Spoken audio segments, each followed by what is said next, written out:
तुम्हारी बीवी बहुत जलील करके गई थी मुझे। कह रही थी कि मैं धंधा शुरू कर दूं, पैसे भी मिलेंगे और मजे भी आएंगे। अब उसी के बॉयफ्रेंड के चर्चे सुन रही हूँ। तुम्हारा ड्राइवर बता के गया था, हुआ क्या था? हाँ,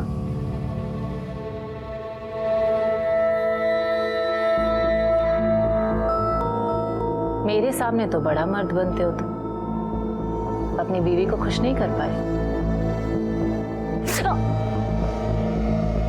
ये हुई ना बात मेरे एंग्री यंग मैन। ये सब मैं जानबूझ के बोल रही थी ताकि तुम अपना गुस्सा दिखाओ। गुस्से में तुम और भी अच्छे लगते हो। हमारा गुस्सा देखना है तुमको? अरे अरे अरे क्या दिखाते हैं तुमको अपना गुस्सा। क्राइम पेट्रोल सिटी क्राइम्स अध्याय के आज के एपिसोड में आप सबका स्वागत है।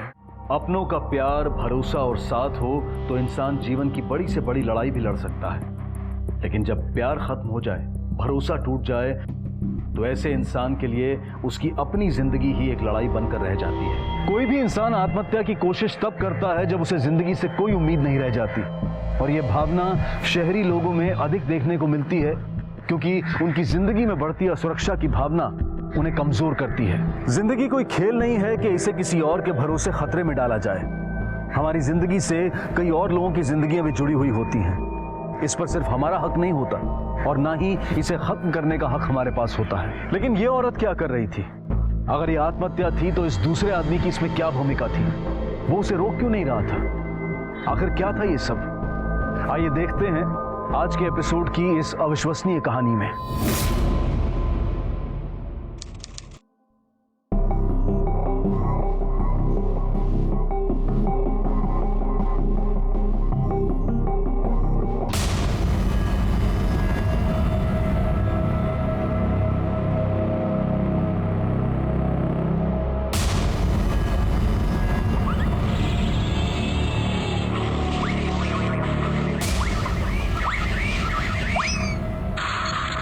टीवी, हाँ जब देखो टीवी टीवी। मामा छोड़ो प्लीज, मुझे दर्द हो रहा है। अरे अगर हमारे माँ बाप ने हमें पढ़ाई लिखाई कराई होती ना तो इस घर में हम अपना माथा नहीं फोड़ रहे होते। इसलिए तुमको समझाते हैं, अगर 4 अक्षर पढ़ लोगी ना तो दुनिया सलामी ठोकेगी तुम्हें। हमें सलामी नहीं चाहिए, हमें टीवी चाहिए। सुभान लड़ती हमसे। हाँ चलो आओ यहाँ पर। जब देखो टीवी टीवी टीवी। परेशान हो गए हम तुम्हारी टीवी से, लेकिन तुम्हें समझ नहीं आते। बैठो चलो पढ़ो यहाँ पर। क्या कर रही हो? ऐसा लगता है एक दिन इसकी जान लेके रहोगी तुम। अरे तो मम्मी हमारी बस कोयल बेटा, तुम बिल्कुल चिंता मत करो। चलो हमारे साथ मंदिर चलो। हाँ पर माँ जी हमारी बात तो सुनिए आप एक बार के लिए। बिल्कुल चिंता मत करना, हाँ? हम है ना तुम्हारे साथ। चलो मंदिर जाएंगे।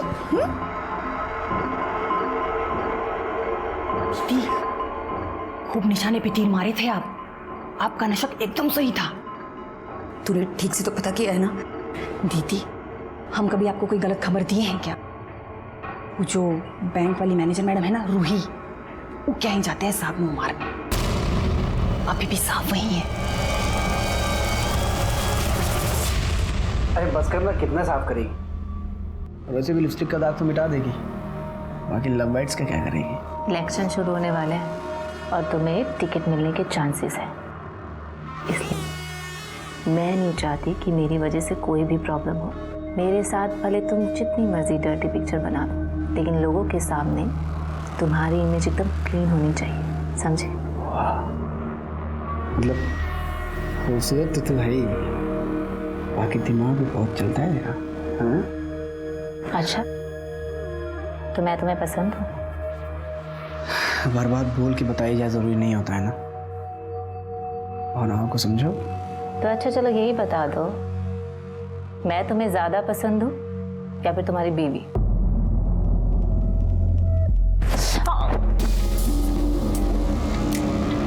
तुम्हारा यही गुस्सा तो मुझे अच्छा लगता है। I love it. जान ले लेता है मेरी। अब इस टाइम कौन आ गया?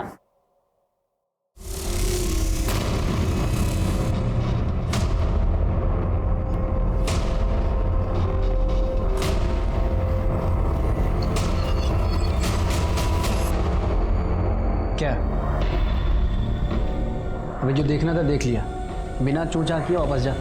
चल निकल निकल। अगर हम थोड़ा पढ़ लिख लिए होते ना माँ जी, तो सुजीत कभी भी उस बैंक वाली औरत के पीछे पागल नहीं होते। अब ये टसुए बहाकर अपना खून क्यों जला रही है तू? क्या कमी है तुझे यहाँ पर? हाँ, अच्छा खाना पीना मिलता है, इतना बड़ा घर है, तेरी एक बेटी है और पति। रचने दे उसे रासलीला, तू अपनी गृहस्थी संभाल बस। और अगर उस औरत के चक्कर में सुजीत ने हमें छोड़ दिया तो? अपने हाथ सीखने के लिए ना कोई भी कभी भी अपना घर नहीं चलाता। अरे लाख लड़कियां घुमा ले वो, लेकिन समाज में उसकी इज्जत बीवी और बच्चे से ही होती है। तुझे छोड़ के कहीं नहीं जाएगा वो। अब तू ये रोना धोना बंद कर, उसे अपनी दुनिया में खुश रहने दे, तू अपनी दुनिया में खुश रह।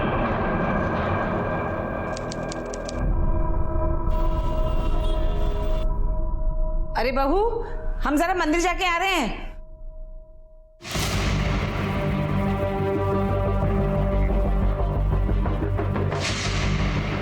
हेलो, हमारी सास मंदिर गई है, आने में कम से कम 1-1.5 घंटा लगेगा।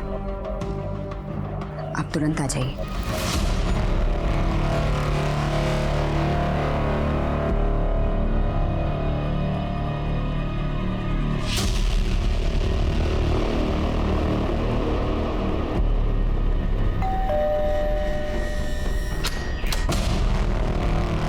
अभी नहीं, घर पे कोई है, बाद में आना।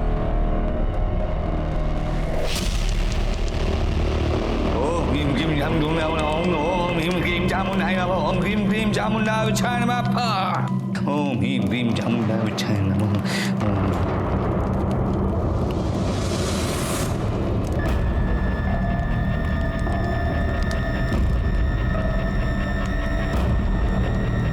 जब तक हमारी जिंदगी से एक कांटा नहीं निकल जाता, तब तक हमें कोई भी चीज सुख नहीं देगी। हम पर भरोसा रखो, वो जरूर मरेगी। और नहीं मरी तो तुम हमारी विद्या की परीक्षा लेना चाहती हो।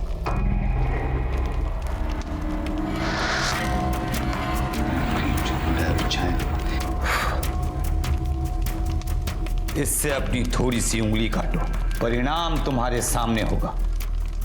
काटो।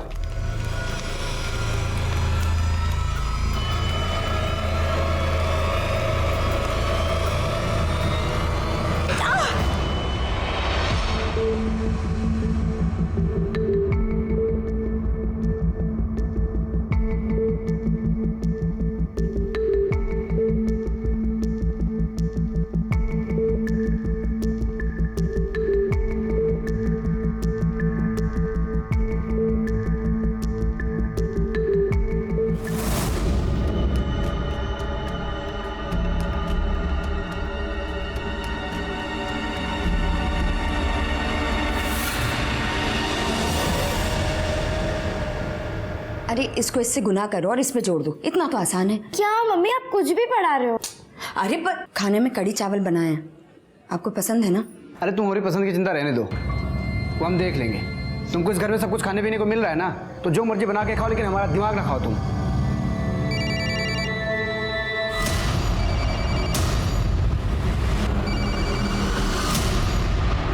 आ जा। हाँ बस आ रहा हूँ।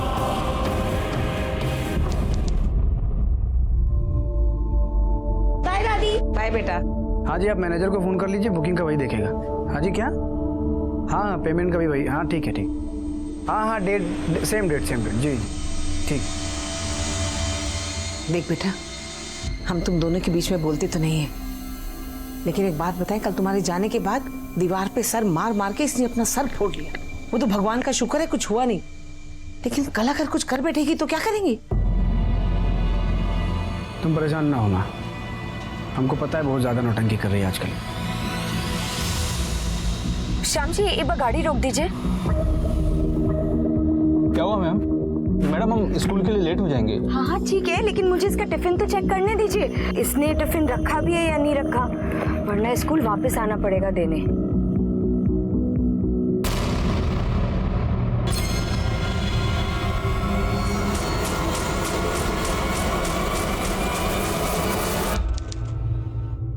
अरे ढोंगी, तूने हमको बेवकूफ समझा है क्या?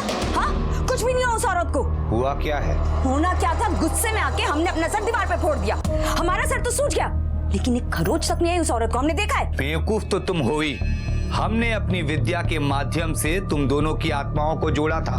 तुम्हें जितनी बार उसे कष्ट देना है, उतनी बार अपनी आत्मा को उसकी आत्मा से जोड़ना पड़ेगा, और उतनी बार हमें तुम दोनों की आत्माओं को जोड़ने के लिए पूजा करनी पड़ेगी।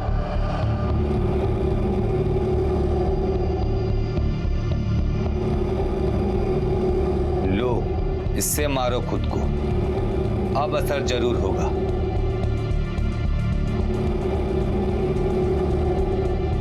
अरे ओ बाबा, अगर असर नहीं हुआ तो सारे पैसे वापस। भरोसा रखो।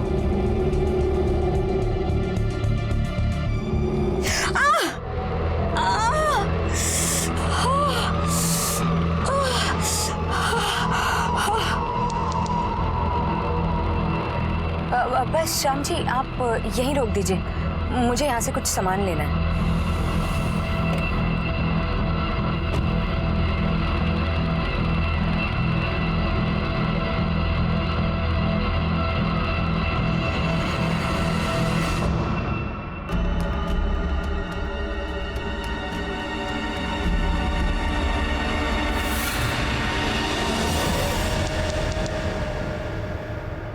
कोयल बेटा, शाम को लौटते हुए इसे ले भी आऊंगी, ठीक है?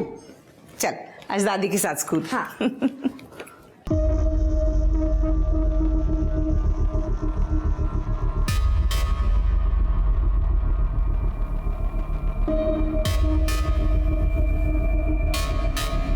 आ जाओ, जल्दी आना, घर में कोई नहीं है।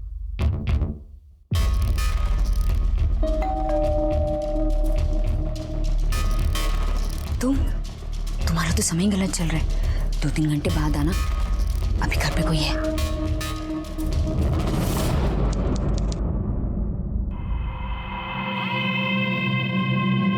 अरे बाबा, अब आप ये रस्सी का क्या कर रहे हैं? फांसी का फंदा बना रहे हैं। फांसी का फंदा? आप ना बस यहाँ बैठ के ये इड़म गिड़म करते रहिए। आपको लगता है फांसी का फंदा बनाने से वहां उस रूही की मौत हो जाएगी? नहीं, फंदा बनाने से नहीं, तुम्हारे इस फंदे को गले में डाल के लटकने से वो जरूर मर जाएगी। क्या आपका दिमाग खराब हो गया है क्या? आपको लगता है अपनी सौत को मारने के लिए हम खुद अपनी जान देंगे? तुम्हें जान नहीं देना है, तुम्हें बस इस फंदे पर लटकना है। तुम्हारी जान जाए इससे पहले हम तुम्हें बचा लेंगे। अब तक सब कुछ सच हुआ है ना, भरोसा रखो। आओ, इस स्टूल पर खड़ी हो जाओ। पर आपने तो पूजा की ही नहीं। ये सिर्फ अभ्यास है। हम ये सुनिश्चित कर लेना चाहते हैं कि इससे तुम्हारी जान को खतरा तो नहीं है। खड़ी हो जा स्टूल पर।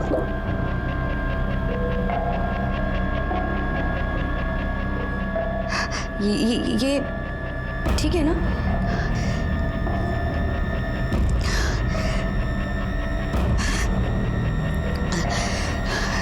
ठीक है, आप स्टूल हटा सकते हैं।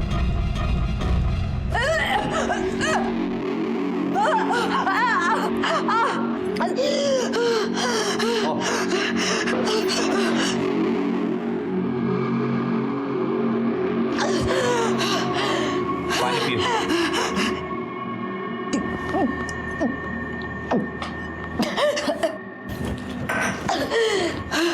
वाकई में बहुत बहादुर हो। तुम सचमुच अपनी सौत से छुटकारा पाना चाहती हो। तुमने आज वो कर दिखाया है जिसे करने के लिए अच्छे अच्छे की आत्मा कांप जाती है। लेकिन तुम्हारे गले का निशान कोई देखेगा, कोई पूछेगा तो? अगर कोई हम पे ध्यान देता तो ये सब करने की हमें जरूरत ही क्या थी?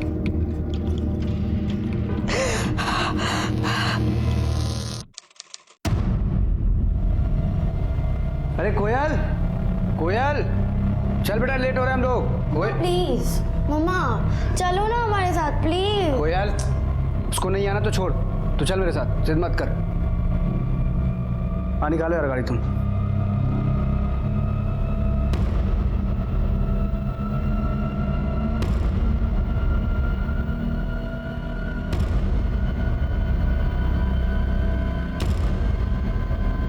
आ जाओ।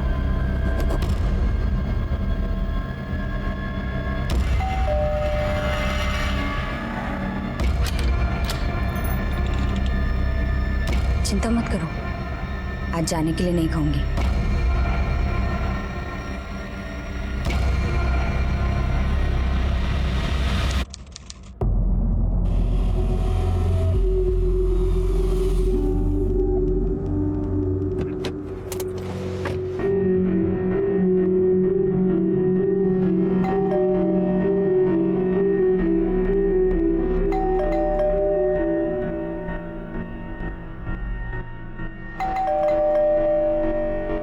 दरवाजा क्यों नहीं खोल रही है? सो गई है क्या? पता नहीं। आपके पास दूसरी चाबी है क्या? हाँ।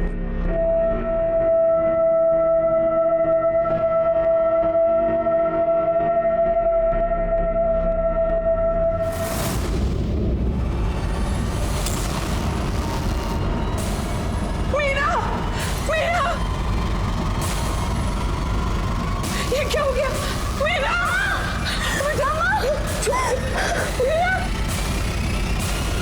कोई भी पत्नी कभी बर्दाश्त नहीं कर सकती कि उसका पति किसी दूसरी औरत के साथ संबंध बनाए, लेकिन अपनी इस तकलीफ से छुटकारा पाने के लिए मीना ने जो रास्ता चुना था वो गलत था। मीना अंधविश्वास में पड़कर अपने आप को चोट पहुंचा रही थी ताकि वो रूही को दर्द दे सके।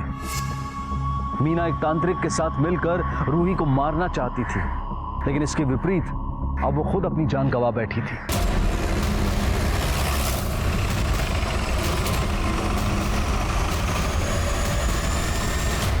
एम्बुलेंस को फोन करो, बॉडी को पोस्टमार्टम के लिए भिजवाओ। सर।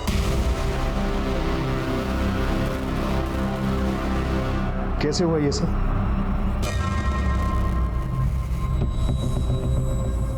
पता नहीं सर, आज मीना घर में अकेली थी। हम सब होटल गए थे, मतलब हमारा अपना होटल है, वहाँ पे एक जानने वाली की सगाई थी, हम लोग वहाँ गए थे। मीना की तबीयत खराब थी इसलिए हमारे साथ नहीं आ पाई थी। अभी थोड़ी देर पहले हम लोग वापस आए तो दरवाज़ा अंदर से बंद था। माँ के पास दूसरी चाबी थी, उससे हम लोग दरवाज़ा खोल के अंदर आए तो ये पंखे से लटक रही थी। फिर हमने आपको फ़ोन किया सर। आपकी बीवी किसी तनाव में थी या कोई परेशानी?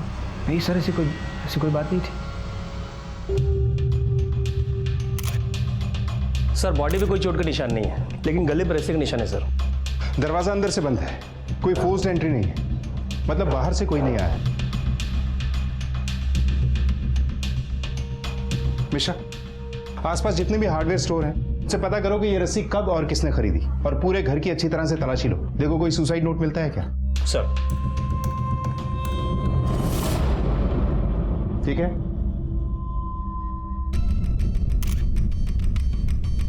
सर ये तो राग जैसा लग रहा है। त्रिपाठी सर। इसका सैंपल लो और चेक करवाओ कि ये क्या है। सर। मम्मा, मम्मा, कोयल बेटा चुप हो जा। दादी कहाँ लेके जा रहे?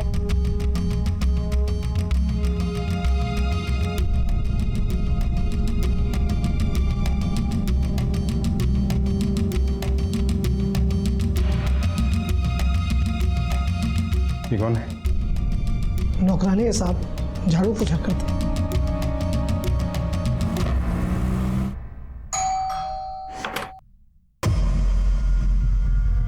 तुम? और क्या हालचाल? तुम्हारी बीवी मर गई, तुम यहाँ क्या कर रहे हो? अरे यार, तुम सवाल जवाब करके मेरा दिमाग खराब मत करो। पुलिस वालों ने ऐसे दिमाग की दही कर रखी। क्या हुआ, कैसे हुआ, क्यों हुआ, किसने किया? अबे तुम पुलिस वाले पता करो ना किसने किया है। दिमाग खराब कर दिया है मेरा।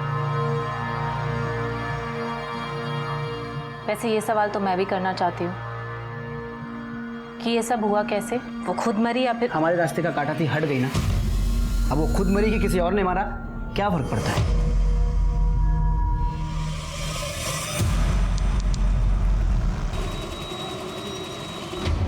साहिब, अपना मर्द किसी दूसरी औरत के पास जाए तो जान तो जलेगी ही ना। हम ही बताए थे दीदी को कि वो साहब वो रूही मैम के पास जाते हैं। दीदी फनफना कर गई थी उसके घर वो दिन, लेकिन फिर साहब डांट कर भगा दिए। तो बहुत बड़ा तमाशा करके आई थी अगले दिन दीदी। दीदी, दीदी सुनो तो। दीदी रूही बड़ा बखेड़ा हो जाएगा, रहने दीजिए, और साहब भी बहुत गुस्सा करेंगे। चुप मिश्रा की फाइल है, इसे सबमिट कर दो, ठीक है? तू बैंक मैनेजर है ना? देखो तो सुंदर भी बहुत है, तो फिर इधर उधर मुंह क्यों मारती फिरती है? ज्यादा आग लगी है तो शादी कर ले या फिर कहीं और जाकर अपनी आग बुझा, लेकिन हमारा घर बर्बाद करना बंद कर। Shut up you chief women, तुम्हें अंदर किसने आने दिया? अच्छा, जब अपना मुंह काला कर रही थी तब तुझे शर्म नहीं आई, और अब अपना काला मुंह दिखाते हो तो शर्मा रही है? अरे बेइज्जती क्या होती है ये मैं तुझे अब बताऊंगी। सिक्योरिटी! ये क्या तू यहाँ 2 टके की नौकरी कर रही है? क्यों समय बर्बाद कर रही है? एक काम कर, धंधा कर ले जाके, पैसा भी बहुत कमाएगी और तुझे मजे भी बहुत आएंगे, लेकिन हमारे पति की तरफ आंख उठाकर भी मत देखना। वो रूही, उसने कुछ नहीं कहा? साहब वो जानती थी कि मालिक के होते हुए उसे कुछ कहने की जरूरत ही नहीं थी। कैसे वहां जाने किया? तू रूही की नहीं, हमारी बेइज्जती करा के आई है। एक बात कान खोल के सुन ले, तू औरत है और हम मर्द हैं, हम एक नहीं 100 के साथ सोएंगे। अरे क्या कर रहे हो? छोड़ उसे, हट जा यहाँ से। उस दिन के बाद तो साहब दीदी पर मातम सा छा गया था, ना बोलती थी ना अपनी सुध लेती थी, लेकिन पिछले 1-2 महीने से उनके चेहरे पर रौनक आ गई थी। तो क्या मीना के पति सुजीत ने उस रूही से मिलना छोड़ दिया था? नहीं साहब, तो छुट्टे सांड की तरह हो गए थे, उनको किसी का डर नहीं लगता था, रोज जाते थे रूही मैम से मिलने। दीदी तो एकदम पगला सी गई थी। हाँ जान, हाँ शाम को आऊँगा मिलने। अरे पक्का आऊँगा। हाँ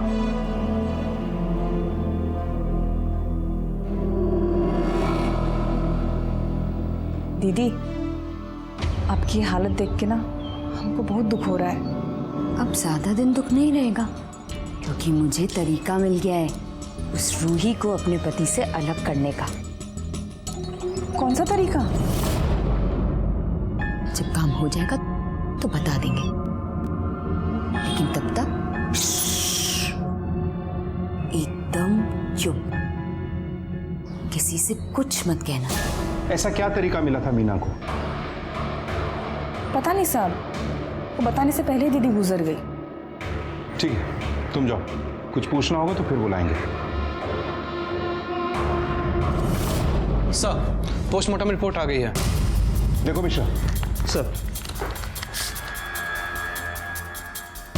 सर, इस पोस्टमार्टम रिपोर्ट के हिसाब से मीना की मौत 1 बजे से 4 बजे के बीच में हुई है, और सर पर 2 महीने पुरानी चोट के निशान भी हैं। सर ये देखिए, वोकल कॉर्ड पे अंदरूनी इंजरी के निशान है, और सर ऐसे ही निशान 2 महीने पहले के भी हैं सर। हो सकता है कुछ दिन पहले भी उसने सुसाइड अटेम्प्ट किया। बॉडी में कोई नींद की या बेहोशी की दवा मिली? सर बॉडी तो एकदम क्लीन है। इसका मतलब है कि मीना ने सच में सुसाइड अटेम्प्ट किया है, लेकिन मीना ने कोई सुसाइड नोट नहीं छोड़ा। आमतौर पे सुसाइड करने वाले विक्टिम सुसाइड नोट जरूर छोड़ते हैं। उस रस्सी के बारे में कुछ पता चला? नहीं सर, पूछताछ जारी है। जरा इसके पति के बारे में भी पता करो। सुजीत के मुताबिक उस दिन वो होटल में था, वहां का सीसीटीवी फुटेज चेक करो, देखो वाकई वहां था या नहीं। सर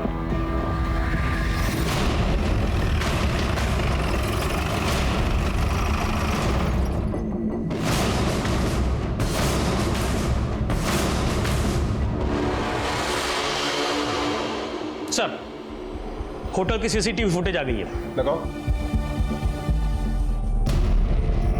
ये देखिए सर, सुजीत ने कहा था कि वो पूरे टाइम होटल में ही था, लेकिन ये देखिए सर गेट की फुटेज। सर इस फुटेज में सुजीत बाहर जाते हुए भी दिख रहा है, और ये देखिए सर 1 घंटे बाद वो वापस भी आएगा। मिश्रा, इस सुजीत से मिलो, देखोगे ये पुलिस के साथ लुक्का छिपी क्यों खेल रहा है। आपने कहा था कि 29 तारीख को पूरे दिन आप होटल में थे, लेकिन 1 घंटे के लिए आप बाहर गए थे। कहाँ गए थे आप? हमारा एक खास दोस्त है, उसके पास गए थे। और उस खास दोस्त का नाम क्या? मैंने पूछा उस खास दोस्त का नाम क्या है? रूही। हाँ सर, उस दिन सुजीत मेरे घर पर आए थे। एक्चुअली सर उस दिन बैंक हॉलीडे था, इसलिए हम दोनों ने टाइम साथ में स्पेंड किया था। अगर आप 29 तारीख को 1 घंटे के लिए रूही के घर गए थे तो ये बात आपने पुलिस से क्यों छुपाई? सर हम शादीशुदा आदमी है और ये कानपुर है, यहाँ औरत मर्द की दोस्ती पे सवाल तो उठेंगे ना। अच्छा, तो आप दोनों दोस्त हैं? सिर्फ दोस्त। आरोही बैंक में मैनेजर है और हमको अपने होटल के बिजनेस के लिए लोन की ज़रूरत थी। लोन लेने गए थे उसके बैंक, वहीं हमारी मुलाकात हुई और दोस्ती भी। लेकिन वहाँ आपके आसपास के लोगों का कहना तो कुछ और ही है। देखिए सर, बात ऐसी है कि वो लोग हैं, उनका काम है कहना। और वैसे भी अगर ऐसा कुछ है तो इससे क्या फ़र्क पड़ता है? इससे ये साबित तो नहीं होता ना कि हमने अपनी पत्नी की हत्या की है। और आप जबरन एक आत्महत्या को हत्या करार देने पे क्यों तुले हो? ठीक है, आप जा सकते हैं।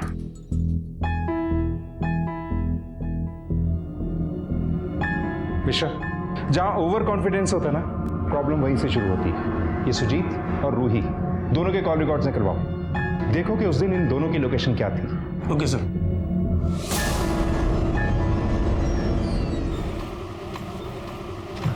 सर, कॉल रिकॉर्ड्स आ गए। सुजीत अपना फोन होटल पर ही छोड़ कर गया था और रूही की फोन की लोकेशन उसके घर पे ही दिखा रही है। इसका मतलब है कि ये दोनों खेल खेल रहे हैं। ऐसा करो, सुबह इनके घर के आसपास पूछताछ करो। किसी ने तो सुजीत को अपने घर आते देखा होगा। सर,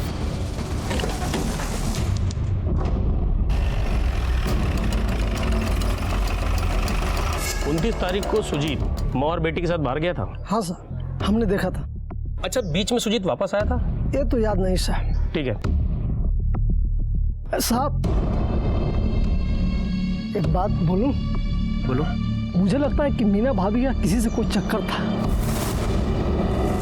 साहब, मैंने कई बार एक आदमी को देखा था, जब घर पे कोई नहीं होता था तभी वो मीना भाभी से मिलने के लिए आया करता था।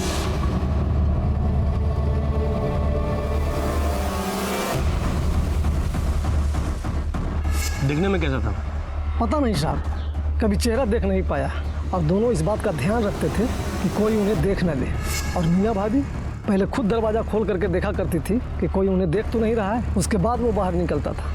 साहब, हमेशा गमछे से चेहरे को छुपा लेता था। अब आदमी की नीयत में खोट हो साहब, तभी ना कोई चोरों की तरह मिलता है। अच्छा, 29 तारीख कोई आदमी यहाँ आया था? आदमी का तो पता नहीं, पर उधर एक तांत्रिक को देखा था। तांत्रिक? हाँ साहब, गले में माला, हाथ में अंगूठी, बड़ा अजीब ही लग रहा था वो। और बहुत देर तक वो खड़ा भी रहा।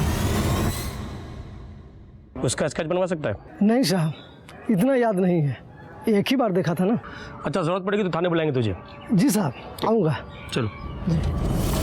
मिश्रा, मीना के कॉल रिकॉर्ड से करवाओ और पता करो कि आदमी कौन था। और हाँ, ये भी पता करो कि क्या मीना किसी तांत्रिक के टच में थी जिससे उस दिन उसकी बात हो रही हो। पूरी पॉसिबिलिटी है कि इस आदमी के बारे में सुजीत को पता चल गया और इसीलिए उसने मीना को मरवाया। तुम्हारी बीवी बहुत जलील करके गई थी मुझे। कह रही थी कि मैं धंधा शुरू कर दूं, पैसे भी मिलेंगे और मजे भी आएंगे। अब उसी के बॉयफ्रेंड के चर्चे सुन रही हूं। तुम्हारा ड्राइवर बता के गया था, हुआ क्या था? हाँ,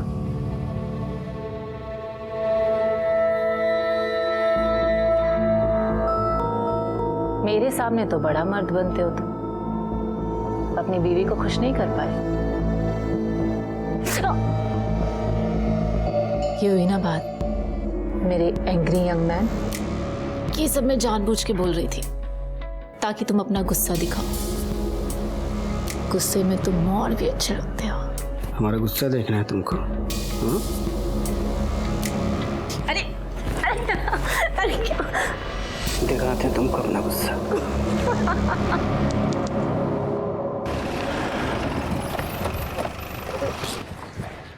सर, ये है मीना के कॉल रिकॉर्ड्स। अपने नंबर से वो ज्यादा लोगों से तो बात नहीं करती थी, और करती भी थी तो अपने परिवार के लोगों से। सर, मीना के IMEI नंबर की डिटेल से पता चला कि उस फोन में वो दूसरा सिम भी इस्तेमाल कर रही थी और उस नंबर से वो एक ही नंबर पे कॉल करती थी। हमने पता लगाया तो पता चला कि नंबर फर्जी है। कहीं ये वही आदमी तो नहीं जो मीना से छुप छुप कर मिलने आया था? और ये मीना किसी तांत्रिक के टच में थी क्या? नहीं सर, मीना तो किसी तांत्रिक के टच में नहीं थी। हाँ, लेकिन रूही के कॉल लिस्ट में एक तांत्रिक का नंबर मिला है, उसका नाम भैरव है। भैरव? उठा के लाओ इस भैरव। तुम तांत्रिक हो। मीना के घर से उस दिन हमें राख मिली थी और वो राख तांत्रिक विधि के लिए ही इस्तेमाल होती है। हमें कुछ नहीं मालूम। और ये तुम लोग यहाँ मुझे क्यों लेके आए हो? अभी पता चल जाएगा। मिश्रा, ये पासबुक तुम्हारी है ना? हाँ। रूही मिश्रा ने तुम्हारे अकाउंट में पैसे ट्रांसफर किए थे। किस लिए किए थे? मीना को मरवाने के लिए, और तुमने उसका काम कर दिया। क्यों? ए बच्चा! ए बाबा, ये बच्चा बोल के गच्चा किसी और को देना। सच उगलवाने की कई विधियां हमें भी आती हैं। मिश्रा, इन्हें उल्टा लटका के जरा इनके नीचे से मिर्ची जलाओ। चल। अरे नहीं, चल। अरे नहीं नहीं साहब, नहीं साहब, मैं बताता हूँ साहब, मैं बताता हूँ साहब। रूही मैडम मेरे पास आई थी करीब 10 महीने पहले। मीना मैडम को मरवाना चाहती थी मेरी विद्या से। वो बैंक में जाके उन्होंने बहुत बेइज्जती की थी उनकी। इस औरत को खत्म करना है। बेटा, विधि में खर्चा लगेगा। बाबा, आप उसकी चिंता मत कीजिए, बस काम पूरा होना चाहिए। फिर क्या साहब, आप तो जानते हैं ये तंत्र मंत्र विद्या सब ढोंग है साहब। कुछ होता है इससे। मीना मैडम के लिए हम लोग कुछ नहीं कर पाए, और रूही मैडम को हम लोग टालते रहे, लेकिन वो समझ गई। क्या रे बाबा, इतने दिनों से तो मुझे पागल बना रहा, मुझसे पैसे हेट रहा और बोल रहा मेरा काम हो जाएगा। अब तक वो औरत मरी क्यों नहीं? अरे बेटा, थोड़ा समय दो, तुम्हारा काम हो जाएगा। बाबा, अपनी जो ये पाखंडीगिरी है ना अपने पास रख। मुझे मेरा पैसा वापस चाहिए। पर बेटा वो पर मुझे कुछ नहीं सुनना, मुझे मेरा पैसा वापस चाहिए बस। हम उनको 3 महीने तक टरकाते रहे साहब, लेकिन बाद में उसने सुजीत से पिटवाने की धमकी दे दी हमको, तो हमने उन्हें पैसे वापस किए। कैश दिया था साहब। हाँ सर, मैंने भैरव को पैसे दिए थे मीना को मरवाने के लिए, क्योंकि सर उसने बहुत इंसल्ट की थी मेरी। मुझे बहुत गुस्सा आ रहा था उस पर। फिर उसके बाद भैरव के तंत्र मंत्र काम नहीं आए तो भैरव ने मुझे मेरे सारे पैसे वापस लौटा दिए। फिर सर मैं चुप होकर बैठ गई। उसके बाद तो मेरा गुस्सा भी शांत हो चुका था। गुस्सा शांत नहीं हुआ था, बल्कि आप सही मौके का इंतजार कर रही थी। सर ऐसी कोई बात नहीं है, आप प्लीज मेरी बात का यकीन कीजिए। यकीन हम सिर्फ सबूतों पे करते हैं मैडम।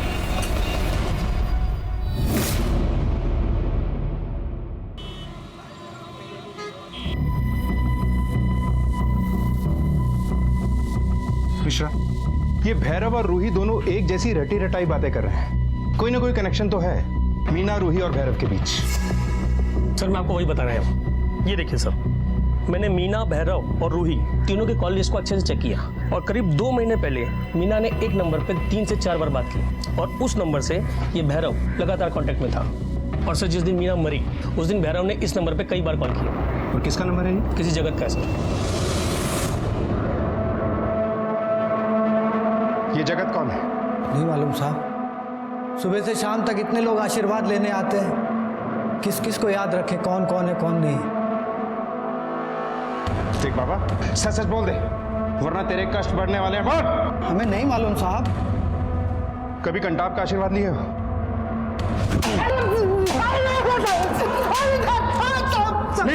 और तब तक मारो जब तक ये अपने सारे तंत्र मंत्र ना भूल जाए।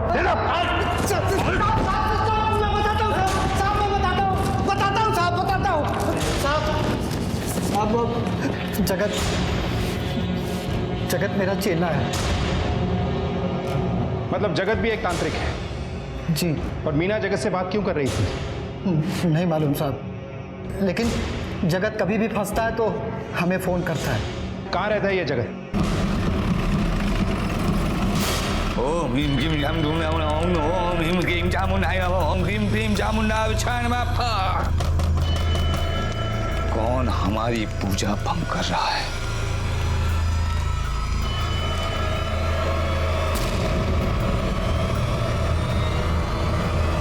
साहब हम क्या किए? हमको काय को ले जा रहे हैं? हम कुछ तो नहीं किए। एक मिनट रुको।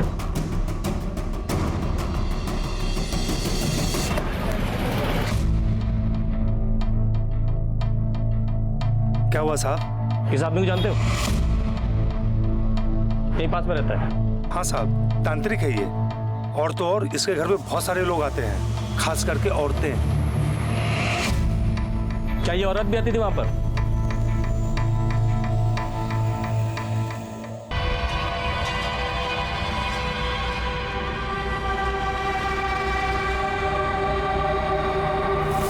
हाँ साहब, इस औरत को आते हुए देखा है मैंने बहुत बार। अच्छा, अभी 1 हफ्ता पहले ये आदमी आया था रस्सी लेने, ऐसी वजह? नहीं साहब, ये आदमी तो नहीं आया था, पर ये औरत जरूर आई थी। चल। अरे वाह, गुरु घंटाल का काम चेले ने कर दिया। नहीं साहब, हमने कुछ नहीं किया। अच्छा, दिल तो मेरा बहुत कर रहा है कि तेरी बात मान लूं, लेकिन क्या करूं? तेरे खिलाफ सारे सबूत मिल चुके हैं हमें। मीना तेरे घर आती थी, 2 महीने पहले उसने तुझसे फोन पे बात भी की थी, और इस रस्सी की गांठ तेरे पास के दुकानदार ने खोल दी है। तेरे कहने पे ही मीना ने ये रस्सी खरीदी थी ना? हाँ साहब, लेकिन हमको कुछ नहीं पता साहब। हम मीना मैडम से मिले जरूर थे, लेकिन भैरव बाबा के कहने पर। देख जगत, हम पैसे लेके फंस गए हैं। वो रूही बहुत खतरनाक औरत है, तुझे ये काम करना ही होगा। लेकिन बाबा इसमें हम क्या कर सकते हैं? मैं मीना के बारे में सब कुछ पता करके तुझे बता दूंगा। तू वही बातें उसे बता के उसे बोतल में उतार ले। फिर 1 हफ्ते बाद हम मीना मैडम के घर गए, जब उनके घर कोई नहीं था। हम तेरा सारा दुख दूर कर सकते हैं। बाबा बकवास मत कीजिए, आपको अनाज चाहिए, हम लाके देते हैं। तेरा पति तुझ पे बहुत जुल्म करता है। 3 दिन पहले तूने अपने पति को डराने के लिए मरने की भी कोशिश की थी, लेकिन तुम्हारे पति को कोई फर्क नहीं पड़ा। सब कुछ तेरे चेहरे पे दिखता है बच्चा, लेकिन मरना कोई समस्या का समाधान नहीं। मरो नहीं तो फिर क्या करो बाबा? मार दो उसको जिसके कारण ये सब कुछ हो रहा है, मार दो। साहब, हमने उनको झूठ बोलकर अपने जाल में फंसा लिया था। हमने उनको कहा था कि हमने उनकी आत्मा को रूही की आत्मा से बांध दिया है। अब अगर उनके शरीर को कष्ट होगा तो रूही को भी कष्ट होगा। हमने उनको अपना उंगली काटने को कहा, और भैरव बाबा ने रूही मैडम को। ओ बाबा, जाहिल समझा क्या मुझे? वो मीना होगी जाहिल, मैं नहीं। और अपनी उंगली काट कर मैं खुद को तकलीफ क्यों दूं? अरे मीना को लगना चाहिए ना कि तुम्हारी उंगली कटी है। बाबा, उसके लिए उंगली काटने की क्या जरूरत है? मैं पट्टी भी तो लगा सकती हूँ। मीना मैडम जब भी अपने आप को चोट पहुंचाती, जगत मुझे बता देता और मैं रूही मैडम को बता देता था। रूही मैडम अपने हाथ में पट्टी बांध लेती। मीना मैडम को विश्वास हो जाता कि हमारी विद्या काम कर रही है। और ये मक्कारी का खेल खेल के तुमने उसकी आत्मा को ही निकाल दिया। साहब, मैं मीना मैडम से मिला ही नहीं हूं। मैंने आज तक उनको देखा ही नहीं है। हम तो सिर्फ रूही मैडम के कहने पर ये सब कर रहे हैं। सर, मीना के खून में मेरा कोई हाथ नहीं है। और उस दिन 29 तारीख को ही भैरव ने मुझे बताया था कि जगत ने ये काम करने के लिए मना कर दिया है। तो तुम्हारे दोनों प्यादों ने ये करने से इनकार कर दिया। उसके बाद क्या किया तुमने? कैसे मरवाया मीना को? सर, मैं आपको पहले बता चुकी हूँ, मैंने कुछ नहीं किया मीना के साथ। मतलब तुम ऐसे नहीं बोलोगी? वनीता, इन्हें अंदर लेकर जाओ और अपने तरीके से पूछताछ करो इनसे। नहीं सर, मैं बताती हूँ सर। क्या शायद सुजीत ने मीना को मारा है सर। मैं श्योर तो नहीं हूँ, लेकिन मीना के मर्डर के अगले दिन ही सुजीत ने मुझे इशारों में बताने की कोशिश की थी कि उसी ने शायद मीना का खून किया है। हमारे रास्ते का काटा थी, हट गई ना। अब वो खुद मरी कि किसी और ने मारा, क्या फर्क पड़ता है? आप 1 नहीं 2 नहीं 4 नहीं 10 बार पूछेंगे, हमारा एक ही जवाब होगा कि मीना की हत्या हमने नहीं करवाई है और ना हमने की है। हाँ, ये सच है कि हम उस दिन होटल से घर गए थे क्योंकि हमको शक था कि मीना का किसी के साथ चक्कर चल रहा है। हम बस वही देखने गए थे, और जब हम घर पहुंचे तो देखे तो मीना की लाश पंखे से लटक रही थी। झूठ बोल रहे हो तुम घर गए, तुमने मीना को उसके यार के साथ देखा, गुस्से में पागल हो गया और तुमने उसे मार दिया। अरे सर, आप ठंडे हो जाइए। 4 दिन में चुनाव होने वाला है, हमको टिकट मिलने वाला है। ये सब झमेले में पड़कर अपना टिकट करवाना है क्या हमको? देखिए सर, उसकी हत्या से हमारा कोई लेना देना नहीं है। हमको मत घसीटिए इसमें आप। ठीक है, इतना पता चल गया है और भी पता चल जाएगा। अंदर करो इसे। 1 मिनट, एक अंदर करो क्या मतलब? सर, आप गलत कर रहे हैं, ये बहुत महंगा पड़ेगा, आपको बता रहे हैं। इन्हें चलो। अरे हमारा उसके हत्या से कोई लेना देना नहीं, बता रहे हैं आपको। पहले भैरव, फिर जगत, फिर रूही और फिर सुजीत। पुलिस के पास ये 4 चेहरे थे जिन पर उन्हें पूरा शक था, लेकिन किसी के भी खिलाफ कोई ठोस सबूत नहीं थे, और सबने ये माना था कि वो मीना के खिलाफ साजिश कर रहे थे। लेकिन कोई ये मानने को तैयार नहीं था कि उसने मीना का कत्ल किया है। और पुलिस के सामने जो सबसे बड़ी गुत्थी थी वो थी उस आदमी की जो मीना के दूसरे नंबर पर उससे बात किया करता था और जिसे गमछे में मुंह छिपाकर आते जाते सिक्योरिटी गार्ड ने देखा था। आखिर कौन था यह आदमी और एकदम से गायब कहां हो गया था? क्या इसी ने मीना का कत्ल किया था, या फिर इसने कत्ल होते हुए देखा था और डर कर कहीं छिप गया था? आखिर कौन था मीना का असली कातिल? क्या पुलिस ये गुत्थी सुलझा पाई? जगत के फोन लोकेशंस मिले? सर, मैंने पता किया, 29 तारीख को उसकी लोकेशन घर के पास ही थी। और भैरव मीना के घर के पास? जी सर।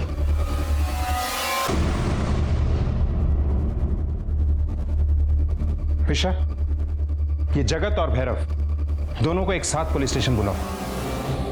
हाँ तो चले। अपने गुरु घंटाल के कहने पे तूने मीना को बहलाया। हाँ साहब, हमारे भैरव बाबा जो कहते हैं हम वही करते हैं।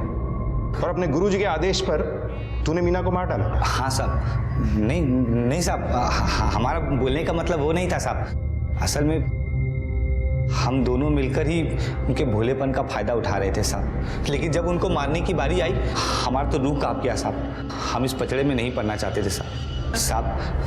हमने तो भैरव बाबा को साफ कह दिया कि आपको मारना है तो मारिए, हमसे नहीं हो पाएगा। तू मुझे फंसाने की झूठ मत बोल। तू नहीं मारा है मीना को।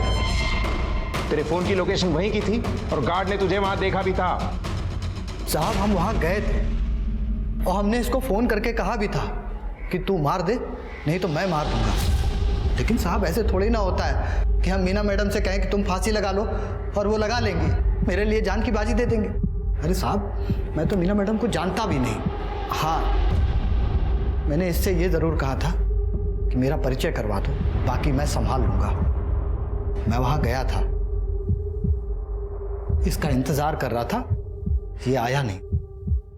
साहब हमने मीना मैडम को फोन करके बता दिया कि हमारे भैरव बाबा आएंगे और आपका काम कर देंगे। तो ये बात तुमने फोन करके मीना को बताई? हाँ साहब, सुबह सुबह हमने मीना मैडम को फोन किया और साफ साफ कह दिया कि हमारे भैरव बाबा आ रहे हैं, वही आपका काम कर देंगे। तू ये क्या कह रहा है? ज्यादा शरीफ मत बन। तू नहीं मारा है मीना को। अंदर करो इस गुरु घंटाल को। साहब हम जाएं साहब? तुम जा सकते।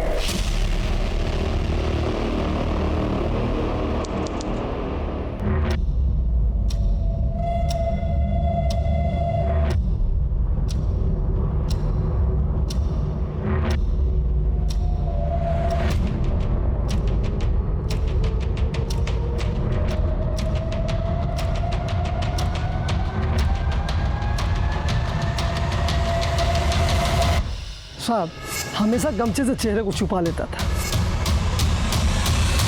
क्या कहा था तूने? कि तूने मीना को फोन कर दिया था कि तू नहीं बल्कि तेरा गुरु आएगा। फोन करके किस नंबर से?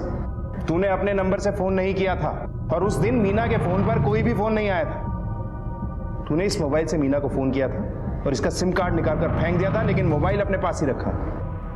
वो आदमी जो छुप छुप के मीना से मिलता था, जिसकी हमें तलाश थी, वो कोई और नहीं बल्कि तू था। चिंता मत करो, आज जाने के लिए नहीं कहूंगी, आ जाइए। अब आगे की कहानी अपने मुंह से बताएगा या पूरे विधि विधान से हम उगलवाएं? साहब इन लोग के कहने पर हम मीना मैडम से मिलने लगे। उनको ये विश्वास दिलाया कि यदि वो खुद फांसी पे चढ़ेंगी तो रूही मर जाएगी। लेकिन हमको पता था साहब कि अंत में तो मरना मीना मैडम को ही है। हम ये सब लफड़े में नहीं पड़ना चाहते थे साहब, इसलिए हमने मीना मैडम से कहा कि हम दोनों एक एक फर्जी सिम ले लेते हैं ताकि रूही के मरने के बाद हम नहीं फंसे। भोली थी साहब, मान गई। अगर तू मीना को मारने वाला था तो तूने सबको मना क्यों किया? सब भैरव बाबा के पास बहुत पैसा वाला लोग आते थे। हमको लगा यदि भैरव बाबा फंस जाएंगे तो उनका सारा भक्त हमारे पास आ जाएगा साहब। इसलिए हमने सोचा कि मीना मैडम के मरने के बाद अगर कोई फंसेगा तो भैरव बाबा होंगे, हम नहीं। इसलिए हम मीना मैडम के पास गए। आज हमारी आत्मा को हमेशा के लिए शांति मिल जाएगी बाबा। अब हमारी जिंदगी आपके हाथों में है। तुम चिंता ना करो, हम तुम्हें बचा लेंगे। जगत को मीना के साथ धोखाधड़ी, हत्या और पुलिस को गुमराह करने के लिए गिरफ्तार किया गया और रूही और भैरव को भी मीना को मारने के षड्यंत्र के लिए गिरफ्तार किया गया और इन सभी पर अदालत में केस चल रहा है। हर परेशानी का समाधान है, लेकिन अपराध का हाथ थाम कर इंसान मुश्किल से बाहर नहीं निकलता, बल्कि और बड़ी मुसीबत में पड़ जाता है। इसी विचार के साथ अब मैं अनूप सोनी आपसे विदा लेता हूं। फिर मुलाकात होगी अगले एपिसोड में एक और चौंका देने वाले केस के साथ। तब तक अपना और अपने परिवार का ख्याल रखें और देखते रहें क्राइम पेट्रोल सिटी क्राइम्स। सबक एक को सीख हम सबको। जय हिंद।